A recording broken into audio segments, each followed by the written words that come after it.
Okay, hello. We're auditioning for Hamlet. You're doing it. I'm proud of you.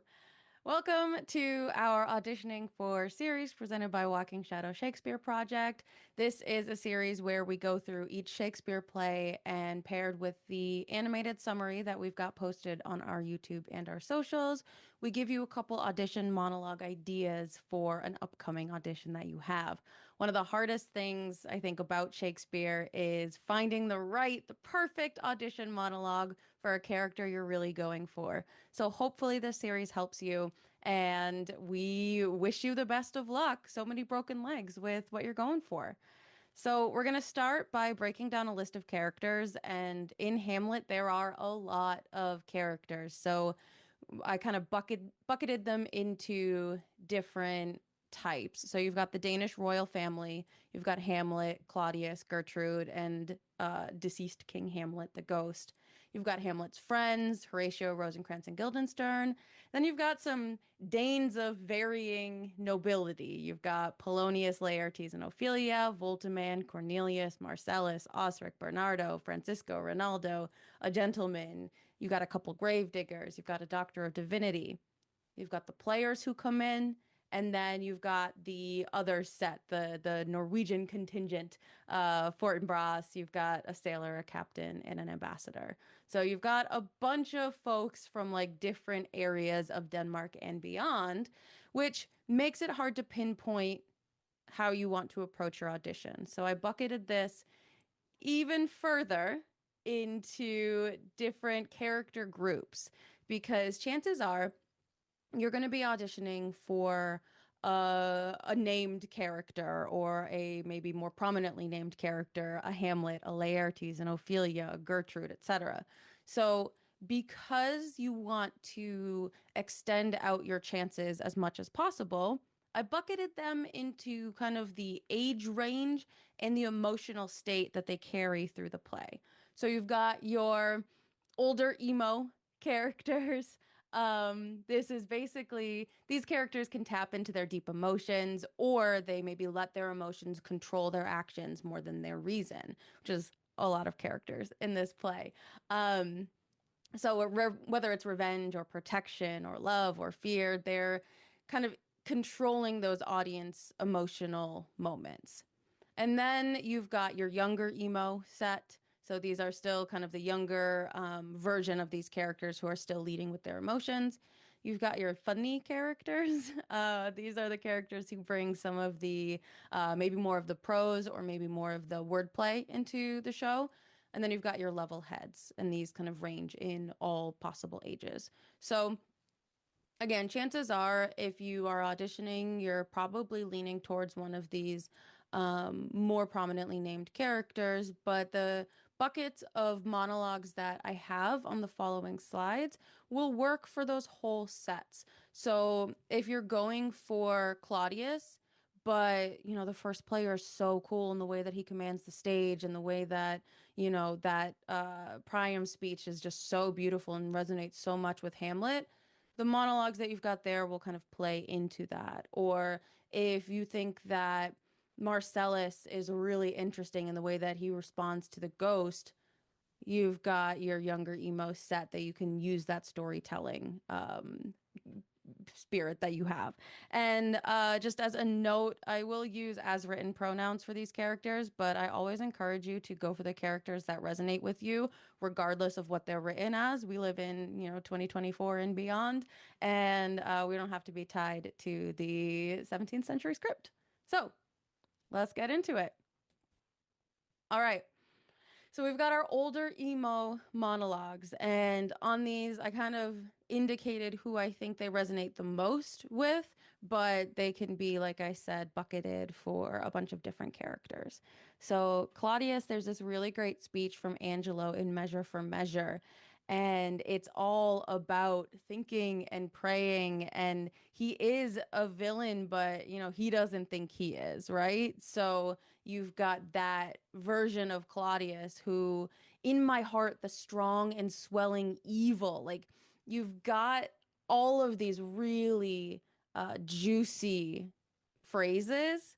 It's just a beautiful speech. And uh, blood, thou art blood. Let's write good angel on the devil's horn, 'tis not the devil's crest. There's so much beautiful language in here and so much kind of heaven versus hell, which is so prominent in Hamlet, that I think this is a really good piece to play with as Claudius at that internal struggle, right? Because Claudius on the outside should be so charming and personable and, everyone loves him, but on the inside, he's really teeming with all of these difficult emotions. So it's a really fun speech for that. And then we've got this pretty common Oberon monologue from Midsummer. I know a bank where the wild time blows, but it is so reflective of the Ophelia's drowning speech that Gertrude gives. And I think taking your time on this to really like linger on the visuals of the flowers and there sleeps Titania. You're focused on Titania in this moment of beauty in the same way that Gertrude is very focused on Ophelia in that moment of beauty right before her death. So this is a really good speech, even though it's like such a different character than Gertrude is typically. You can kind of savor the floral language of it and the beauty and the poetry there. All right, our next older emo set. For Polonius, I really love All's Well That Ends Well is a play that has its own challenges, but the Countess in that show is very similar to Polonius. She has big, strong opinions about her children and or her son, and the advice that she gives. So Helena, who she treats like a daughter, is wooing Bertram, her son, and the Countess wants to give this advice to her. And you've got these bits that are so close to what Polonius says.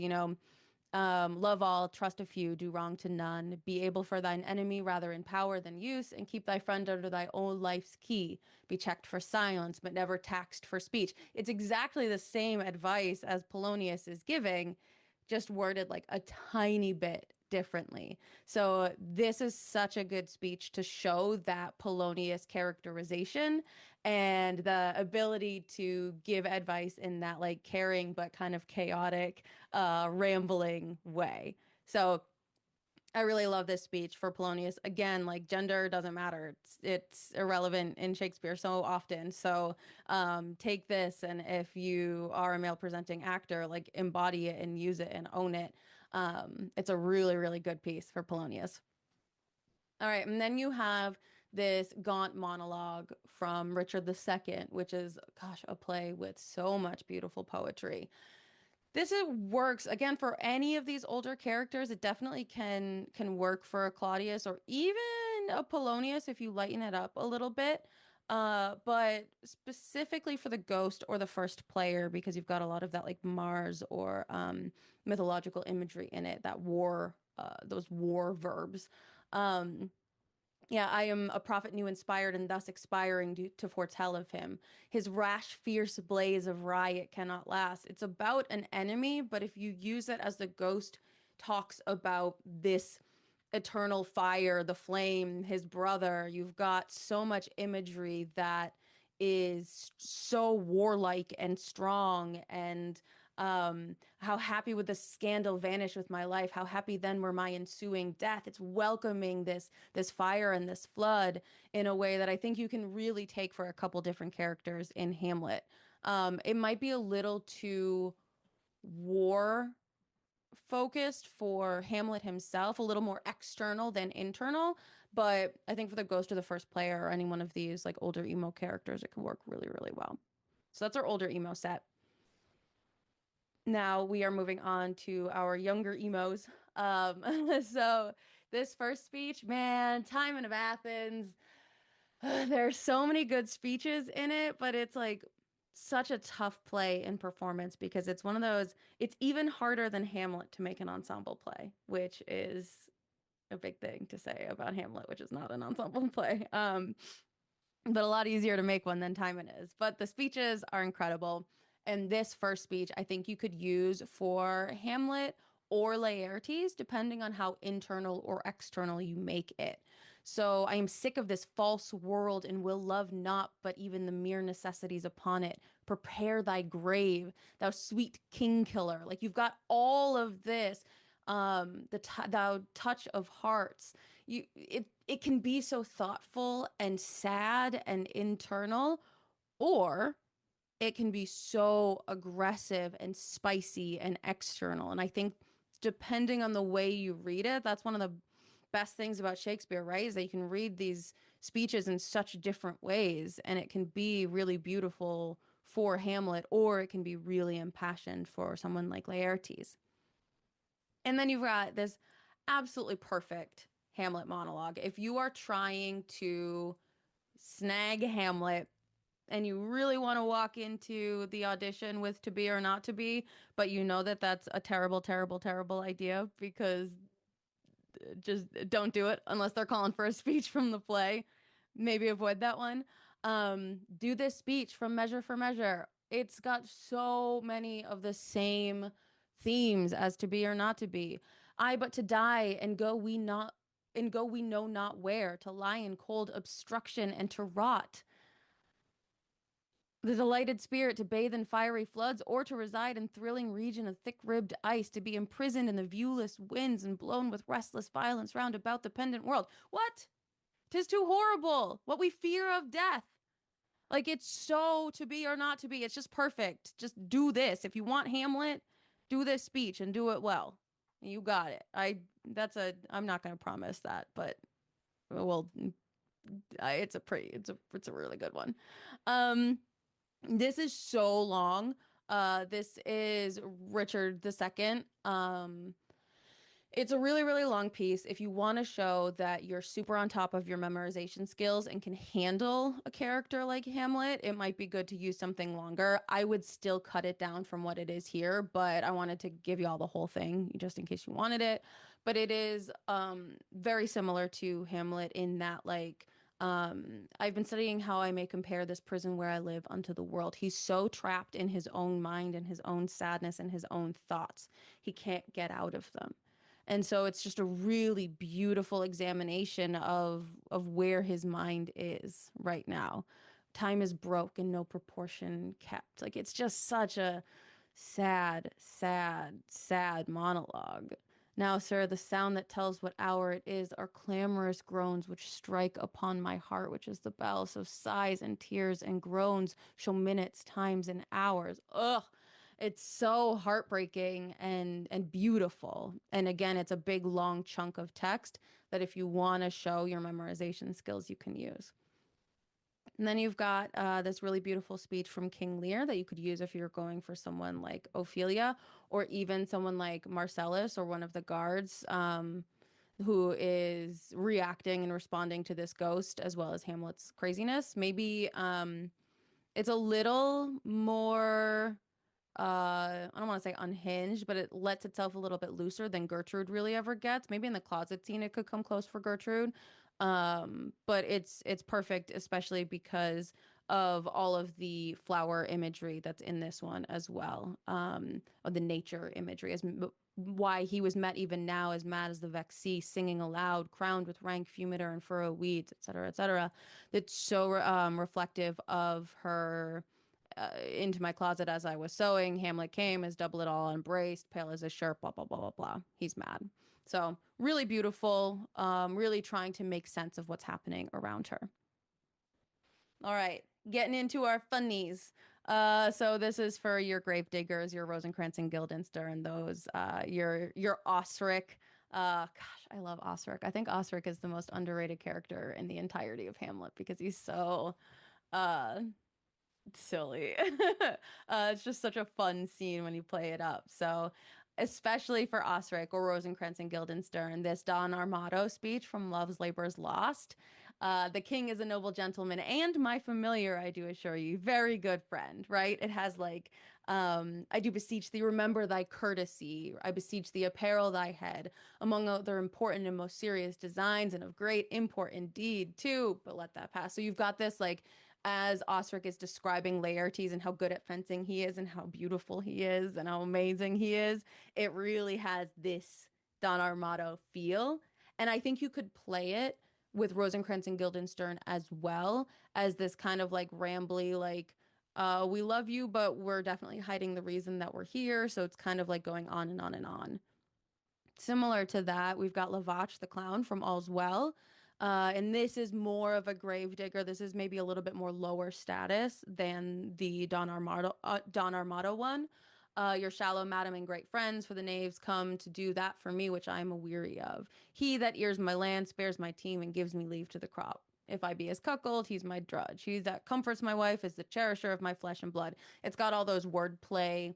It's a little raunchier than this first one, but it's got puns, it's got a little bit of silliness, it's got some levity. So these are a couple really good pieces to use for some of those funnier characters.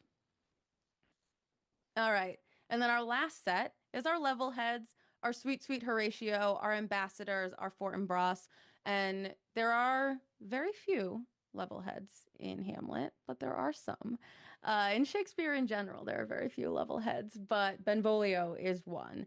And I think this Romeo and Juliet speech is so beautiful and patient, and it's shorter than a lot of Benvolio's other more recappy speeches because that's an interesting thing. Usually, you have this character in a Shakespeare play that's like Benvolio or Camillo from The Winter's Tale, and they do a lot as the like best friend role to recap what's happening. And Horatio isn't really like that. So a lot of Benvolio's monologues are more recap focused. And this one, I mean, he's telling a story, but it's a little bit more descriptive of the character. So it's talking about Romeo's emotional state where he is right now, and that's what Horatio is so focused on with Hamlet. So I think it's a really beautiful reflection of who Horatio is and how he observes what's happening around him. And then you've got this one is a little bit more war focused if you want to look for Fortinbras. If the production that you're auditioning for hasn't cut Fortinbras, then congratulations. But also the ambassadors, Voltiman, Cornelius, all of them have this like, even honestly, Marcellus or Bernardo, the storytelling ability, Francisco in the beginning, telling the story of the ghost. You've got this relaying type of speech. Warwick came to seek you out, and therefore comes my brother Montague. Attend me, lords, the proud, insulting queen with Clifford and the hot Northumberland. On and on and on, telling this story of the meeting, the war meeting. There's a word for that. Um, but telling this story in a heightened way. And you can use it for these level-headed characters in that ambassador way because they do relay a lot of the same kind of stories. Oh, I met with Norway, and this is what he sent out to Fortinbras, and this is what Fortinbras sent back. Or for Fortinbras, this is how I'm gonna handle my war dealings with Denmark. So that is a sample of audition monologues that you could use if you are auditioning for Hamlet. This resource is going to be linked in the notes of this video. And I hope it helps you. If you use one of these auditions, hit us up. Let us know. Add a comment.